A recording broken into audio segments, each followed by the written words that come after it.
Friedrich von Aschenbach's fingers trembled on the keys as a third knock sounded on the door that night.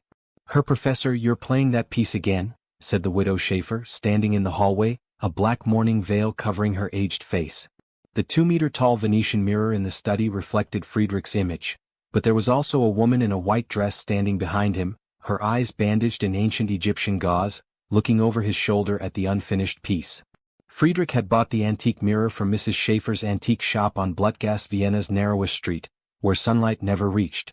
"It belonged to Princess Amunet," the old woman whispered, pointing a thin finger at the scarab beetle pattern on the frame, "who was mummified alive for loving a foreign musician." The first night, Friedrich saw Amunet's reflection in the mirror dancing a strange waltz, the mummy's stiff steps in harmony with the melody he had composed. The next morning the manuscript added 5 new pages in jet-black ink that smelled of turpentine and a little of mummy. The Vienna Museum of Natural History reported a horrifying incident. Amunet's mummy in case number 13 had disappeared, leaving behind an empty shroud and gold musical notes inlaid on the stone floor. At the same time, Friedrich discovered that gold hieroglyphs appeared on the skin of his hands every time he played the ghostly music. "You are rewriting our fate," Amunet's voice echoed from the mirror that night, strips of shroud starting to crawl out from the edge like venomous snakes. "Each note is a thread of fate."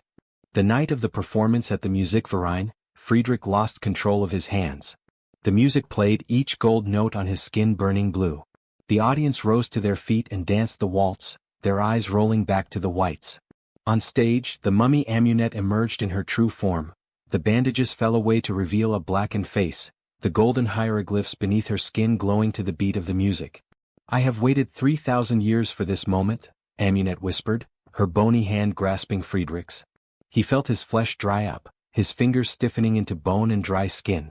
The next morning, Friedrich was found sitting before a mirror, his body now fully mummified, his bony fingers still tapping rhythmically on his thighs. In the mirror, Amunet smiled at her new, smooth skin, spinning in an eternal waltz. On the last piece of music, the ancient Egyptian inscription read, "Your music has set me free.